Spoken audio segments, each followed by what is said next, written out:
chéri, nazongana expliquer yo na mwa mukuse makambo oyo elekaki sur le terrain. Oyebi ndenge baaffectaki nga wana nakomi na terrain biso mbale na Colonel Lobo mpe baaffecté comme commandant 3307 régiment, ngai commandant 3412 régiment. Ngai nde nazalaki wana na kati ya Bunagana. Pendant un mois, tobundi na ennemi aux alentours ya Bunagana, azo lukaka moyen à avancer à zwa Bunagana. To s'opposer na moyen muke. Ba moyen ba pesa biso eza lokwa ba régiment te. Surtout ngai, j'avais 235 militaires. Oh, nazaki obundana bango wana. C'est inconcevable bazobenga régiment. Na kosenga mingi ko discuter mingi ke effectif eza muke. Baye ko pesa ngai autorisation na longola bato nanga musu muke bazalaka na état major kuna na ye na bango wana. Nazwa état major ezalaki na Nyamilima. Nazwa suba misusu bazalaki détaché na ICSN na makambo parc. Nazongisa bango wana. C'est une situation que j'ai trouvée comme ça. Je me suis battu ti effectif est commis à 291. Nde nazalaki obunda nango wana. C'est très peu na terrain munene wana. Poto bunda na M23 frontière nyonso ya Uganda polele. Liboso kuna côté ya frontière ya Rwanda nde M23 zo utela Zamba Bangomba na discuter ti na lembi pona kosenga bato jusqu'à ce que avant événement elekanaki na Bunagana po Bunagana etikala na maboko ya M23. On a une discussion na réunion, voire même général Chiko Azalaki wana. Il a suivi cette discussion entre Ngai, na commandant secteur en second chargé des opérations et des renseignements. Son problème, aolinga tengana loba kenazana batu muke, kenazana moyen muke, kenazana munition T. Le général Chiko a suivi ça. Avec Sibisoku, tout pour et comme il a koswana, puisque moi j'ai insisté qu'il y a pianga moyen. Et puis je disais que les Ougandais, ils ont tendance à au côté là, M23. J'aurais affaire aux Rwandais et aux Ougandais. En fin de compte, après un mois de combat, les Rwandais là et leurs alliés de M23 ont compris notre façon de faire. Commandant secteur a gardé munitions. Sobo sengi apesi binoka muke. Azo gardé en haut à quelques 30 km, c'est pas moi. Il y a ici Katozalaki, ici qu'état-major na ezali na Ruchuru. Soki to beleli ki toza attaqué munitions nde aye avec ses gardes du corps atindi le msuba garde du corps ou bien aye paye moko pour nous ravitailler moi muke kaka. Même carburant un problème. Une mauvaise stratégie quant à ce qui concerne d'abord la logistique. L'ennemi a compris cela.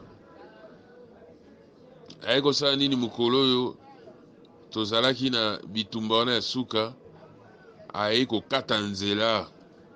Il nous a coupé la communication avec le commandant secteur qui était à Ruchuru. Il est venu jusqu'à Tchengerero, un peu plus proche, mais l'ennemi a katibiso entre Bunagana na Tchengerero, c'est le commandant secteur Azalaki.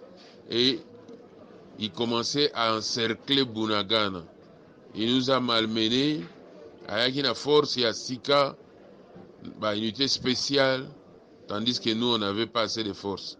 Attaquer côté unité, à Colonel Lobo Ezali, et ce qu'on va faire après Médis. Alors nous étions isolés. Derrière nous, la frontière avec l'Ouganda, l'ennemi avance de partout de devant et à Kanginzela. Vers le soir, on a commencé à réclamer les munitions. Les commandants ne pouvaient plus nous ravitailler. Et comme il y a Makasi, il va dire tout nabiso, bon, attention, il y a une munition, non, en fait, c'est la munition dans Zélani.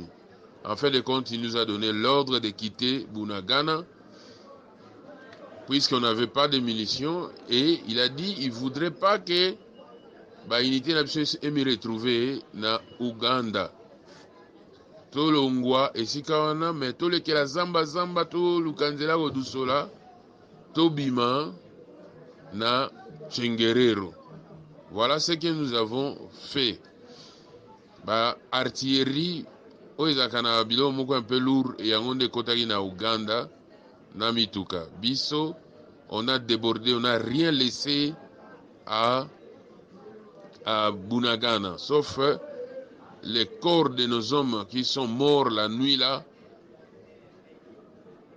et les blessés qui devaient aller aussi en Ouganda. Comme il a Chengerero, là-bas 11h le lendemain, le commandant secteur nous a reçus, nous a donné des munitions. Tous les gens ont des bombes, des lance-roquettes, et c'est là qui complètement.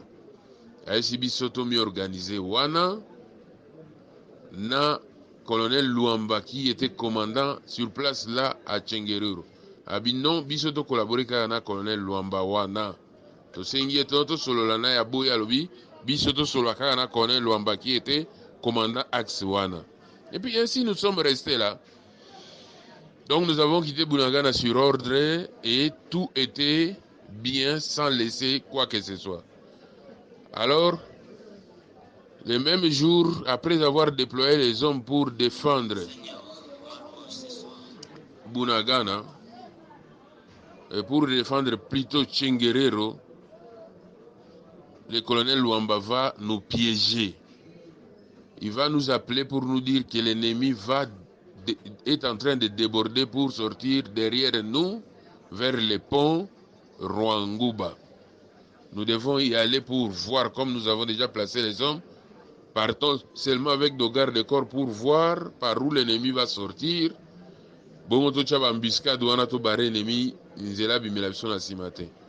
Nous sommes partis avec lui ensemble, moi, lui, colonel Lobo, le second du colonel Lobo, SD du colonel Lobo, S3 du colonel Lobo, son S2 adjoint, avec d'autres hommes là. Donc il y a une légion de témoins là. En cours de route, il va se dire que non, il doit rentrer derrière nous là, puisque la MONUSCO est là-bas. La MONUSCO l'a appelé pour qu'il rencontre un responsable de la MONUSCO. Alors il va nous suivre. Bisoto continue de là vers le pont Rwanguba. Lui va nous rejoindre. Nous sommes allés, moi je suis allé à Contre-Cœur, je dirais aux autres, mais comment lui peut nous appeler Mogazon Rassim. Nous sommes arrivés à quelques mètres, à une centaine de mètres du pont Rwanguba. Moi j'ai dit aux autres, on l'attend ici. C'est lui qui va nous indiquer, il va nous montrer le terrain. Pendant qu'on l'attendait, on appelle, oh non, je suis empêché, je suis en train de causer avec ces gens. Directement, on va nous appeler par les chefs pour nous dire, mais comment la MONUSCO dit que vous avez fui? Nous avons dit fuir pour aller où? Nous sommes sur le terrain, nous sommes vers le pont Rwanguba pour voir comment mettre l'embuscade, puisque nous sommes informés par le colonel Luamba que l'ennemi va déborder pour nous couper ici au pont Rwanguba. Le chef dit non, il n'est pas content de ces rapports-là, il faut qu'on rentre là où sont nos hommes. Et puis on était déjà en train de rentrer puisqu'on avait traîné là sans que lui n'arrive. Nous sommes rentrés. Entre-temps, les autorités commençaient à nous appeler. On nous dit, tout ça, la MONUSCO dit que vous fuyez sur le terrain. On dit non, nous on est sur le terrain. Et d'ailleurs, nous sommes en train de rentrer auprès de nos hommes. C'est le colonel Luamba, commandant 34-10, qui nous a demandé de venir avec lui, mais il s'est dérobé. Il nous a laissés sur le terrain. Il a dit qu'il est allé parler avec la MONUSCO qu'il a appelé. Nous sommes rentrés. Le lendemain, nous avons passé la nuit avec les hommes. Le matin, nous verrons les seconds du secteur venir nous dire que nous sommes appelés en consultation à Goma. Mais pourquoi? Oh non, allez-y, c'est l'autorité qui vous appelle, allez, vous allez voir même les gouverneurs. En rentrant avec des gardes-corps chacun, moi et Lobo, on va arriver à Rutshuru, là où il y avait le commandant secteur lui-même. Moi, je vais lui poser la question, mon général, pourquoi nous, on nous appelle en consultation? Qu'est-ce qu'on a fait? Il dit, oh non, moi, je n'ai rien à vous reprocher, mais on vous appelle là-bas, allez-y, vous voyez, même il y a eu un petit problème là, comme il y a eu un petit problème de retrait de nos troupes à Bunagana, on va seulement nous poser des questions, vous allez d'abord là-bas, mais je n'ai pas vraiment à vous reprocher. C'est comme ça que nous sommes partis jusqu'à Goma. À Goma, on commence à nous poser des questions, non, et on nous dit que vous avez fui, tout ça. Le commandant région même nous dit que non, moi j'ai suivi ce qui s'est passé sur le terrain, je n'ai rien à vous reprocher. Mais voilà, on commence à me faire la pression, disant que moi je suis votre complice, on doit vous attendre sur PV pour que moi je montre ce PV-là aux autorités. Quand on nous attend sur PV, on nous informe que vous êtes en état d'arrestation. De là, à l'auditorat, aller à l'auditorat, on amène un véhicule pour nous amener à l'auditorat. De l'auditorat, directement aller en prison. L'auditorat nous fait, nous mappe pour la prison.